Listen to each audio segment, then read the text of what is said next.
So I can sum up my entire diet in one sentence for you. I eat a diet of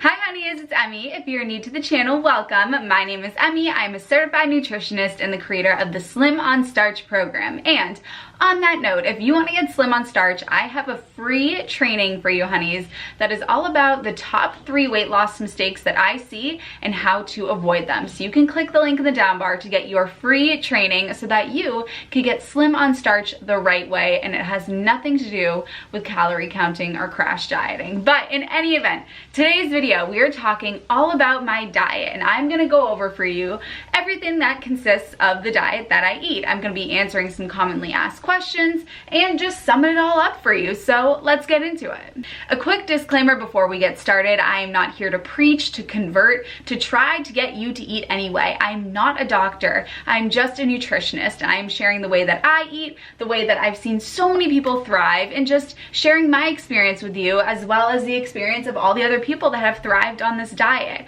I am not here to convert you or preach, and I encourage you and I empower you to take control of your health and make your own informed decisions. So if you like what you see, keep watching. And if you don't like what you see, there's plenty of other cat videos on the internet for you to watch. I was just watching them before we got started. So let's get into it. So I can sum up my entire diet in one sentence for you. I eat a diet of starches, vegetables, fruits, and legumes that is free from animal products, oil, and any refined processed foods. I don't count calories, I do not limit my portion sizes, and when I use the word diet, I'm simply talking about the food that goes into my mouth. I don't believe in crash dieting, I don't believe in short-term fixes. I've been eating this way for years and years and years and feeling incredible, and I have the blood tests to prove that it is totally healthy to do so, but I don't believe in counting calories, I don't believe in restricting your portions, and so I eat unlimited amounts of these foods. Do I stuff myself to the brim and eat like it's Thanksgiving every single day? No, because I eat to feel energized. I don't take the fact that I can eat as much as I want as a free card to gorge myself on all of these foods. I use these foods as fuel to fuel my body to feel incredible. So you may have noticed that I said that I don't eat animal products. Does that make me a vegan? Yes, by technical terms, I am a vegan, and I am connected to the ethical side of it as well, which means that I don't use any makeup or buy any clothing that has animal products as a part of it. But I don't like to use the word vegan to define my diet because it really doesn't sum up the diet that I eat, which is a whole foods plant-based diet. I'm not one for the vegan cookies and ice creams, on special occasions of course, but it's not a daily part of my diet. However, I am a vegan, I am connected to the ethical side of it, but I don't like to use that word to sum up my diet because it really doesn't portray the fact that I am eating a whole foods plant-based diet. The word vegan usually has to do with vegan replacements and vegan meats and cheeses and all of that stuff, which I don't really eat that stuff. All right, before I go into all these categories, I do want to answer a couple of questions, which is, where do I get my protein? Do I supplement? Is this okay to do? And where are the healthy fats? So let's talk about the question, where do I get my protein? Well, all foods have protein, and so long as you are eating enough calories, you're getting an adequate amount of protein. So long as you get enough calories from whole plant foods, you are getting enough protein. If you're getting all of your calories from white sugar, you're not going to get all the protein that you need. But if you're eating all whole foods and you're getting enough calories, you will get enough protein. Our protein needs are actually much lower than we think that they are. In fact, there does not exist a medical term for somebody who is getting enough calories but is deficient in protein. The protein deficiency medical term is kwashiorkor marasmus, and this is reserved only for individuals who aren't getting enough calories. So if you're not getting enough calories, for sure you can be deficient in protein, but so long as you're eating an adequate amount of calories from whole plant foods, you're getting all of the protein that you need, because our protein needs are actually much lower than we think that they are. For example, when we are an infant and we are doubling in size in that first year of our life, we're eating one thing, which is our mother's breast milk. So you would think that our mother's breast milk is probably packed with protein because of all the growing that we're doing. But human breast milk is only 5 to 6% protein, which means that we really don't need that much protein. We don't need as much protein as we think that we do. It's honestly a fear tactic that's used by the meat and dairy industry to push people to buy the products, but that's neither here nor there. So the fact of the matter is that so long as you are getting enough calories, you are getting enough protein, as long as the calories are coming from whole plant foods. There's no need to supplement with protein powders. You can if you want to. There's no need to seek out certain foods that have protein like beans and lentils and tofu. You can if you want to, but it's not necessary. All right, do I supplement? Yes, I take one supplement, which is vitamin B12. Vitamin B12 is necessary to supplement on a vegan and vegetarian diet. And to be honest with you, everybody should supplement because more than half of the people that are deficient in vitamin B12 are meat eaters. So it's truly beneficial for everybody to supplement with vitamin B12. And I've linked below the vitamin B12 that I supplement with. And if you want a discount on it, I've got a discount code for you guys too. So if you want to buy some B12 to supplement with, you can go ahead and get that in the down bar. So, is it okay to be eating just starches, vegetables, fruits, and legumes? Is that enough?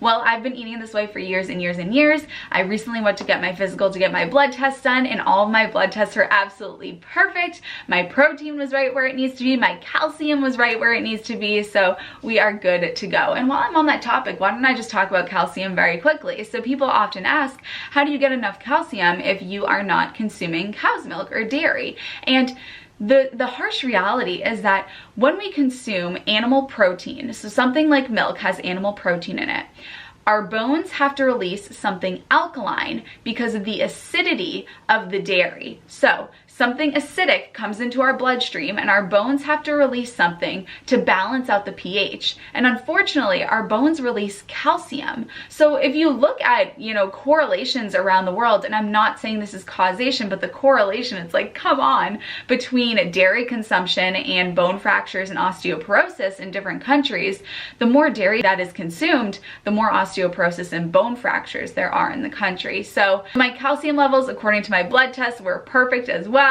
So we're good to go doing what we're doing. And another thing is that calcium needs are actually much lower than are thought to be. I can leave an article that you guys can read up about that by Dr. McDougall below about how our calcium needs are actually much lower than we think that they might be. So the last question that I want to answer before I talk about all of these are, where are the healthy fats? Because there seems to be an obsession with healthy fats. But just like I said about protein, so long as you are getting an adequate amount of calories, you're getting an adequate amount of fat because all foods have fat. Sweet potatoes have fat. Oats have a really good amount of fat, 15 to 20% fat. Brown rice has a lot of fat. All of these foods have fat in them. And as long as you're getting enough calories, you're gonna get enough fat. And developing a fat deficiency is very, very difficult. If we look at even the Okinawans ate a very low fat diet, about 5 to 7% fat, and they were part of the blue zones, the areas of the world where individuals lived to be 100 years old, and they were thriving on a diet of sweet potatoes. So to seek out foods that are higher in fat, like nuts, seeds, and avocado, and supplement them for the purpose of getting healthy fats, do it if you want to, but it's not absolutely necessary. And I even reached out to Dr. Anthony Lim and I asked him, is it necessary for women to consume nuts, seeds, and avocado for hormonal reasons? He said there is no evidence to prove this, and he referenced the Okinawan women who were wonderfully healthy and wonderfully fertile. Now, I will say that some individuals do find that they have to include these overtly fatty foods like nuts, seeds, and avocados in order to keep a period because they're not getting enough calories if they don't consume those foods. There's also some talk about needing healthy fats for brain functioning, but fats actually don't cross the brain barrier, so that's not the case. But the fact of the matter is that so long as you're getting enough calories, you're good to go on the healthy fats. If you want to supplement with healthy fats, go for it, be my guest. I don't find that I have to. All right, now let's get into all the categories. So the first is starch. The majority of my calories come from starch. I'm using the word calories just to say that the majority of the foods that I eat are starch. Again, I don't count calories, I don't restrict portions, and that is something that I will preach to not do, is to count calories. Unless it works for you, do it, but I don't do it, and I'm a happy as clam as a vegan. So yes, the first category is starch. This is made up of things like rice, potatoes, sweet potatoes, oats, corn, kabocha squash, which I have been loving lately. I've been loving squash. So this is where the majority of my calories come from. I basically am a potato, if you know. When I was in college, people called me the potato girl. When I was studying abroad in London, we all didn't know each other and we all shared a flat. There were 14 of us in one kitchen and they called me the potato girl before they knew what my name was. I got my phone stolen on one of the first days that I was in London and they're like, the potato girl got her phone stolen. That's me, honey. So yeah, I've been going at this for a while. I was like 20 or 19 or 20 when that happened and here I am still kicking it with my potatoes. I don't prepare anything with oil like I said before, so I will just bake up my starches and yeah, be good to go with those. All right, then we have veggies. Who doesn't love veggies, right? I eat tons of veggies. I'll eat any vegetable besides carrots. I really don't like carrots or celery, but I love vegetables. And like I said, I prepare those without any oil. I'll steam them, I'll bake them. I'll pretty much steam them. I don't really like raw veggies. I'm not one for raw veggies, just not my thing. But I love me some veggies. Brussels sprouts, onions, never raw onions. Ugh, I'd rather die. Steamed zucchini, air fried zucchini, that's the good stuff. But I love me some veggies, and you see the romaine there? You guys know. You take the potatoes, you bake the potatoes, and you put them in the lettuce. Good to go. All right, then we have wonderful, wonderful fruit. My favorite thing in the world. Oh my goodness, I love fruit. I have been eating tons of fruit lately because it's the summer, and I just adore fruit. I adore it. I eat a ton of it. Fruit is incredible. The majority of my calories don't come from fruit, but a lot of my calories do come from fruit just because I enjoy it so much and it's the tastiest thing in the world. Red grapes, I remember once in high school we had to write what our favorite foods were and I wrote red grapes as my favorite food. I just love them. They are so freaking good. You guys know potatoes and grapes are like my thing. I get a zillion messages a day of people buying, not actually, I'm not that cool. I'll get a few like a week of people that are eating potatoes and grapes because that is my thing. But I love fruit. I love it. All right. And then over in the back there, we got our legumes or legumes. So we've got here, I feel like I'm doing like a mukbang. We got our chickpeas and we got our black beans.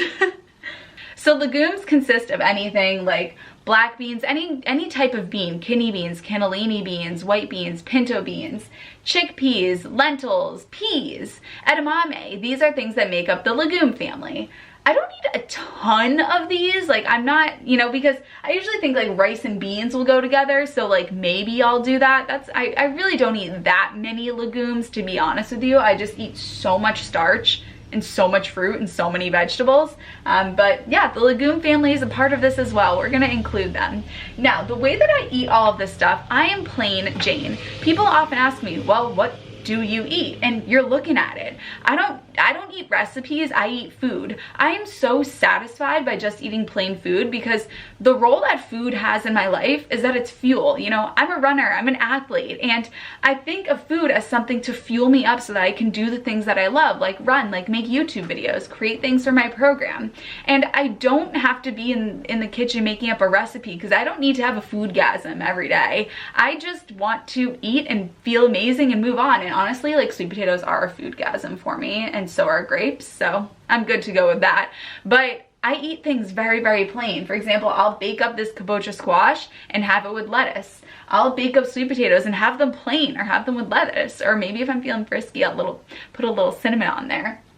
I'll eat a ton of red grapes, and that is like the happiest thing in the world to me. I'm so plain. I'll steam up zucchini and vegetables, and that will be delicious. I don't feel as though I have to add anything to my foods because I'm just eating them the way that nature made them. Oh, and then another thing that I just want to put in is that I don't track any macros. And the question that I get a lot as well is, do I eat this way 100% of the time? And the answer is no. I'm always vegan, and I eat this way about 98 to 99% of the time. But on holidays, special occasions, birthdays, special outings, I'll eat some lightly processed stuff. Always vegan and always oil-free, but I'm still pretty much eating this stuff. But on Christmas, I'll make some vegan oil-free cinnamon rolls, and I'll make some vegan nachos or stuffing and having fresh bread from the bakery. But that stuff I have on occasion. Otherwise, I'm not eating anything processed, anything that's not a starch, vegetable, fruit, or legume. Unless it's a special occasion, it's just sort of part of the day, you know. Part of Christmas is having the cinnamon rolls. So I'm gonna make some cinnamon rolls that are vegan, of course, because I'll never eat an animal product, because of the ethical side of it. Could you, nutritionally, would it be okay to eat that stuff every now and again? Honestly, it would be. But from, you know, I've seen the documentaries, I've seen things that I can't unsee, and I just don't. I'm good on that front. And also I can make the stuff, so I'm fine making it without animal products. But do I eat this way 100% of the time? I eat this way 99% of the time, honestly, 99% of the time. Because I have no temptation to do otherwise. I'm not tempted by other foods because I just feel so incredible eating these foods, and I've been eating this way for so long. It's not a big deal. It's not hard. So this is what we got, honeys. We got our starches, our veggies, our fruits, and our legumes. And I just need, oh my God. Grapes are so good.